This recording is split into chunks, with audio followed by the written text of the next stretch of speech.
This is one of those cases where the act of writing the review changed my opinion on a thing, and not for the better. If you had told me in 2012 that director Yeon Sung-ho was primed to be South Korea's next international success story, I wouldn't have believed you. I mean, really? The guy whose debut feature was The King of Pigs, an animated drama about a man who kills his wife and then reminisces about his time as a middle schooler being bullied to the brink of suicide? And sure, when I interviewed him that year at the New York Asian Film Festival to discuss it, he made clear that he wasn't trying to be the animator equivalent of Lee Chang-dong, whose every project is guaranteed to ruin your day.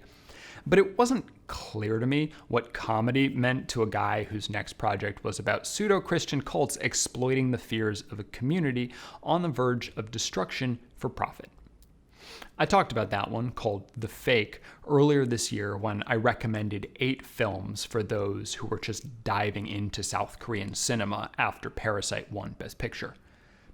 It's a great movie, every bit as bleak as its predecessor, but with a story that I found easier to connect to. Korean cinema has told me that there is a very specific and rampant brutality in their schools. Yeon told me that the film's depictions were based on his own experiences, and I asked the translator during our interview if it was an accurate portrayal of his time as well, and he said it was. But that wasn't my experience. And the underlying themes are more universal. It's class inequality as represented by the lower status pigs being abused by the upper class dogs. And that feels more timely than ever. But the same can be said for The Fake, which depicts poor people who have been abandoned by their government being bled dry by wealthy con men. And that's the American dream right there. And these class concerns continue to be a key element of Yeon's work in all of his features, until, perhaps, his most recent. Hello, by the way, and welcome to the Week Air Review. You can call me a guy who would instantly give up in an apocalypse. And today, I am talking about Train to Busan presents Peninsula. Peninsula is the third film in the Train to Busan cinematic universe. After The Fake, Yeon simultaneously directed 2 different movies set in the same world, one animated and one live action, releasing them just 1 month apart. First, there was the live action Train to Busan, and then its animated prequel, Seoul Station.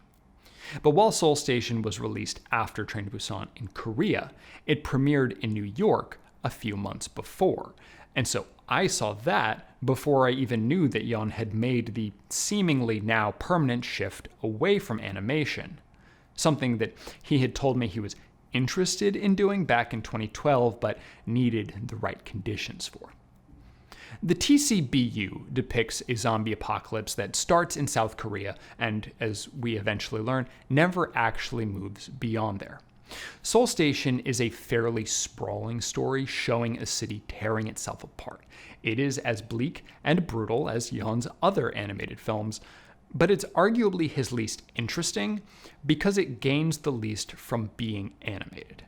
I found its visuals distracting and think that it would have been more effective as a live-action project.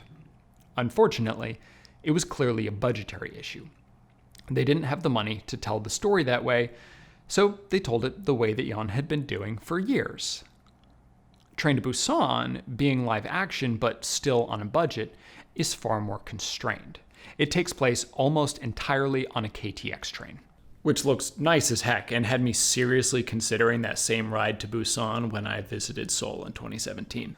A bunch of normal people get on a train, as well as an infected person, and they have to figure out how to survive it. And I absolutely love the fact that Yeon Sung-ho successfully made a zombie movie completely devoid of guns. But Train to Busan lacks the intensity of his animated films. It felt like there was someone over his shoulder telling him that he couldn't go 100% grimdark. And I was talking to a friend about this recently, and he thinks that I'm being kind of pedantic here because, nearly everyone dies in that movie. But even so, it ends on this almost optimistic note, which was the first hint of light I had seen in any of Yeon's films.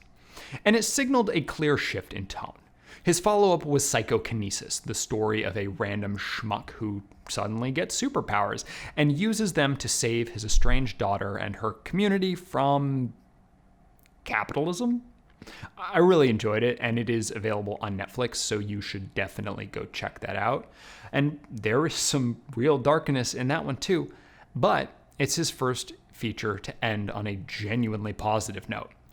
And that's fine. It's not like I think that Yeon needs to stick to one tone. I just don't want to feel compromise. And it may be the case that I only felt that in Train to Busan because it was connected to Seoul Station, but I didn't feel that at all about Psychokinesis.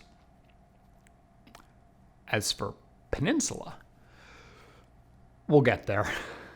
After Psychokinesis, Yeon returned to the TBCU, jumping 4 years ahead in the timeline and considering what it would be like in Korea, now just the peninsula, after it fell.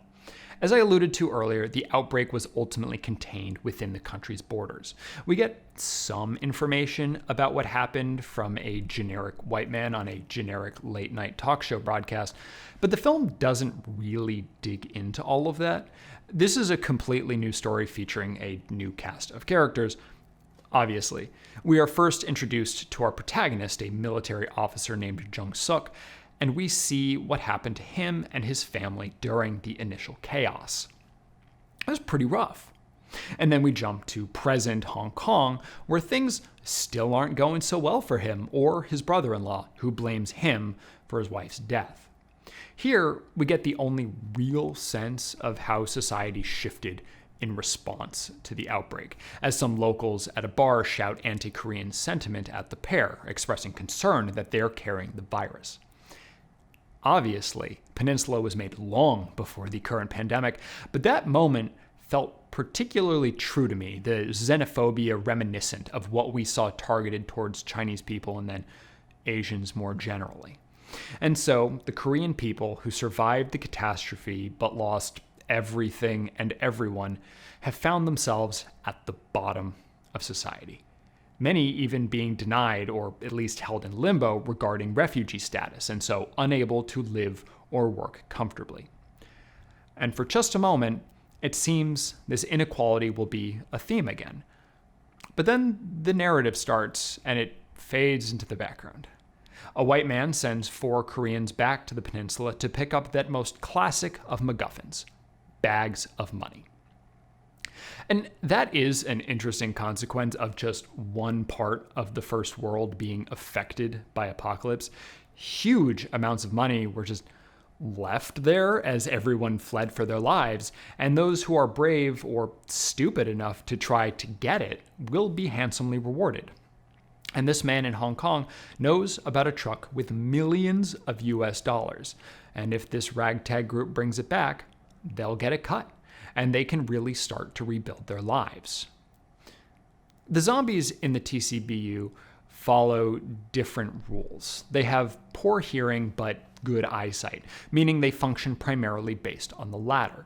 If there's a really loud noise, they will come running, but they're much more attracted to lights. So the group goes in the dead of night, and at first, everything's going swimmingly. They get to the truck, find the money, all's great, until it's not. Zombies show up, and some bandits too. Also, a girl shows up driving a heavily armored vehicle and paraphrasing Terminator. You know, standard stuff. And on some level, the standardness is fine, but it's also disappointing that a man who has been so inventive with his ideas up until now is making a film that often feels so boilerplate. I mean, it's not like every single scene is something I've seen a dozen times before. In general, the film's most inventive moments are those that take special advantage of the TBCU's special rules. By virtue of the fact that the zombies don't follow all of the typical patterns, how characters need to work around them will inevitably be unique. But it is immediately clear that Peninsula is nothing like its predecessor. And I can pinpoint the moment I knew, 6.5 minutes in, when Jung-suk pulls a gun and kills his first zombie. As I said, the lack of guns is critical to Train to Busan's success, and it makes the film feel completely unlike anything else in the genre, and Peninsula throws that away immediately. And I should have known, the ensemble in Train to Busan was a bunch of civilians, but Peninsula's protagonist is ex-military, so we know that he can do shooting good. And in that way, I guess you could try to think of Peninsula as the aliens to Train to Busan's Alien, a straight-up action film that follows a classic horror story. But let's be real, this movie ain't Aliens. Nor is it Mad Max, which is clearly a big inspiration, what with the bandits and their bombastic car chases. Oh yeah, there are car chases, like a bunch of them. Sometimes it's cars versus zombies, but other times it's hot car-on-car action, and it's not good. And I'm not sure that a single actual car moves in the entire movie. Rather, there are real cars that sit in place while characters contemplate or freak out or whatever, but as soon as one of them hits the gas, everything goes full CGI, and it's bad. That's not strong enough. It is horrendous. I talked a bit last week about how too often Asian films that rely on CG have this really specific shininess that sticks out like a sore thumb. The Peninsula is the most egregious example of this that I have seen in years. I'm not even sort of exaggerating when I say this movie would have looked bad in the mid-2000s. I think you could probably get equivalent visuals running at 24 frames per second on an Xbox 360, and something substantially better on an Xbox One. Honestly, I wish they just made the damn thing in Unreal Engine 4. And the VFX are actually bad everywhere, because they're found everywhere. Just as there are no real cars, I don't think the actors ever stepped foot outside. Every exterior was clearly shot against a green screen. And while I understand that it would have been very expensive to actually destroy, Korea, I feel like at some point in the process, someone needed to say, we don't have enough money to make this work. Can we please do it differently? Yeon clearly wanted Peninsula to tell a story closer to the scope of Seoul Station with the budget of Train to Busan. And at that point, I would rather it just have all been animated, because at least it would have felt consistent. And this frustrates me because despite everything I just said, I actually like this movie. The shooty bits are well done, and every so often the narrative clicks. For example, I really enjoyed one exchange in particular between Jung-suk and a woman he joins up with named Min-jung, who appears at the beginning of the film as someone trying to escape with her bloodied husband and young daughter. Jung-suk refused to help then, and it clearly has weighed on him. And eventually he tells Min-jung that he recognized her and what happened, and she just brushes it off. She didn't recognize him because 31 cars drove by that day. None of them stopped. The meaning there is clear. He is not nearly as important to her story as she is to his. He's just another douchebag who refused to help.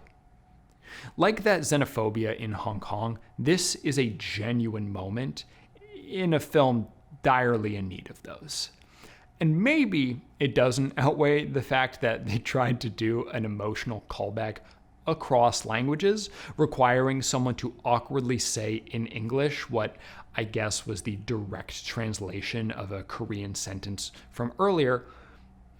But it gave me something to latch onto, a way to explain to myself and to you how Peninsula can work, even if it doesn't always, or even often. I don't know where Yeon Sung-ho goes from here. I think he's at an inflection point where he either needs to start getting the budgets that allow him to realize these grander visions, or he needs to get better at making his visions fit within the available resources. And it's probably the latter. I mean, there is some truth to the old adage that limitations breed creativity.